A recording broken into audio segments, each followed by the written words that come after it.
আজ 12ই জানুয়ারি স্বামী বিবেকানন্দের জন্মদিন। তো সকাল সকাল মা বলল, আজ তো স্কুল বন্ধই আছে, শিল্পী চল, তোর আজকে টিউশনটাও একটাই আছে সকালে, তাহলে পড়িয়ে নিয়ে চল একটু ঘুরে আসি, সবসময় তো বাড়িতেই থাকি, তাহলে আজকে চল একটু বাইরে ঘুরে আসি।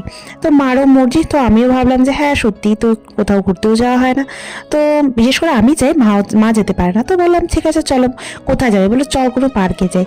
তো বললাম ঠিক আছে, পার্কে যখন যাবে, মোটামুটি সব পার্কই তো আমার ঘোরা, তুমি কোনটাতে যেতে চাও? বলে কি আমিও গিয়েছি কিন্তু ইকো পার্কে কোনোদিন যাইনি, যদিও পার্কটা প্রচুর পুরোনো আর সেরকম কিছু এখন ছিলও না, তবুও গেলাম, কিন্তু সত্যি খুব ভালো লেগেছিল গিয়ে।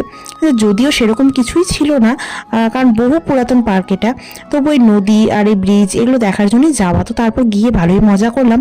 তারপর আমার একটু খিদে পেয়ে গিয়েছিল, তো আসার সময় আমি একটা কেক আর একটা পকোড়া খেয়ে নিয়েছিলাম। তো মোটামুটি ওগুলো ভালোই ছিল, পেটটাও ভরলো। তো তারপর মার কিছু গ্রসারি আইটেম নেওয়ার ছিল, তো সেগুলো নিয়ে পরে আমরা টাটা করে বাড়ি থেকে চলে আসলাম। তো ভিডিওটা কেমন লাগলো অবশ্যই কমেন্ট করে জানিও। আর মা মেয়ে তো অনেকদিন পরেই ঘুরতে গিয়েছিলাম, তো অবশ্যই কমেন্ট করে জানিও যে তোমরা কে কে ঘুরতে ভালোবাসো।